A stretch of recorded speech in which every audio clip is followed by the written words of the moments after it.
Queen Elizabeth II had an unparalleled reign, the effect of which has been felt across the world. In her record-breaking 7 decades on the throne, she witnessed the end of the British Empire and welcomed radical societal shifts. She was the first person in the UK to make a long-distance phone call without an operator, the first monarch in the world to send an email, and one of the first to tweet. The Queen's reign was monumental in absolutely every sense. It was peppered with superlatives.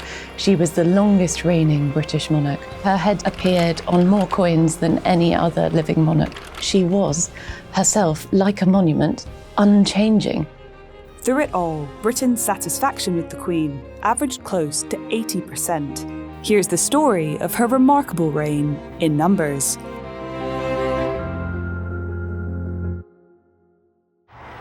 Through the gates of Buckingham Palace, Queen Elizabeth II's coronation was on June 2nd, 1953. carrying a beautiful and radiant girl to her coronation. She was only 27 when she formally devoted her life to the crown. By the end of that life, she had reigned over a Britain that was vastly transformed. For one thing, its population was a lot older. In 1953, only 11% of Britons were over 65. By 2020, that had risen to 19%. And the Queen was an oddity. She was a woman with a job. Only 26% of British women were in the labour force in the 1950s. By 2021, 72% of women worked. When Elizabeth came to the throne, she ruled over an England that was whiter, more conservative and more traditional than the one we see around us now. Through her reign, the country's views on same-sex marriage, race relations, and women's rights have all dramatically liberalised. But there was no such dramatic shift in support for the monarchy. Throughout, it never dipped below 60%. Perhaps that was down to the Queen's inscrutable nature. The Queen had a talent for saying a lot while saying almost nothing at all. She was almost the perfect constitutional monarch. Nobody knew what she thought. There's nothing more enigmatic than not knowing what somebody thinks.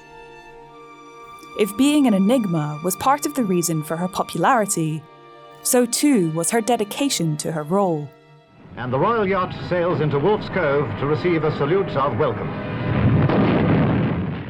The Queen worked incredibly hard at her job. In 2017, at the age of 91, she attended 292 public engagements. And when her husband of 73 years, the Duke of Edinburgh, died, she took only 4 days off. She also went through her red box, a case filled with government papers for her attention, daily throughout her 7-decade reign. Taking time off for just Christmas Day and Easter. One of the things that her prime ministers have said is that it's very clear she has a very good grasp of what is going on. You don't impress with your knowledge of British state without working at it. And the Queen's role extended far beyond one small island. In 1953, she reigned over a dwindling British Empire. She was head of state for 55 overseas territories. By 2021, just 14 of these remained. Singapore means Lion City, so it's appropriate that lions and dragons should take part in the independence celebrations. Ending all our constitutional links with Britain was proclaimed and given the royal seal of approval. As the empire disappeared, the Commonwealth grew, a voluntary club of countries with the Queen at its head. By 2021, its 54 member states were home to 2.4 billion people across 5 continents. That the Commonwealth has remained strong, it feels like one of those diplomatic puzzles. It's kind of the ghost of the empire, and of all the things you would think that who would want to belong to it? And it was often felt that the thing that was really holding it together was her. In her reign, Elizabeth visited almost every Commonwealth country. In fact, travelling to her overseas territories was one of the first things she did as Queen. The 5-month tour takes the royal couple first to Africa, then to Ceylon, Australia and New Zealand. Between November 1953 and May 1954, she visited 14 in an epic tour around the world. Black Star Square, the enormous parade ground in the centre of Accra. 7 years later, she visited Ghana. The country was suffering deep political turmoil. The Queen and President Nkrumah first drove past the 5,000 troops. Days before she arrived, bombs were going off in the capital city of Accra. But she went anyway, to a roaring reception. Whatever else is blown into the limbo of history, the personal regard and affection which we in Ghana have for your Majesty and for your Royal Highness will remain. Even beyond the Commonwealth, she loved to explore the world. She was probably the most well-travelled monarch in history, visiting over 100 countries. She met 13 US presidents and 5 popes. But it wasn't just the many people the Queen met whom she made an impression on. The whole world knew who the Queen was. One of the photos that was taken of her that was on the British stamp for decades is thought to have been the most reproduced photograph in history. Her image had appeared on more coins than any other living monarch.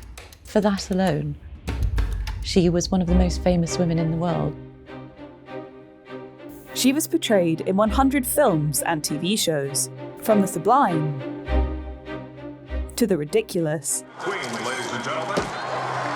And a Gallup poll listed her as one of the world's top 10 most admired women, 52 times. That's more than Mother Teresa and Oprah Winfrey combined. Elizabeth II was one of the world's longest reigning monarchs, surpassed only by Louis XIV of France. The numbers behind Queen Elizabeth II's remarkable reign speak for themselves. But perhaps her most enduring legacy is the way in which she ruled. The Queen's stoic devotion to her rule was legendary. It's said that before her coronation, to get used to the immense weight of her crown resting upon her head, she used to practice by wearing it at breakfast. And in a way, she never took it off again. To see more of The Economist's coverage of the death of Queen Elizabeth II, click the link.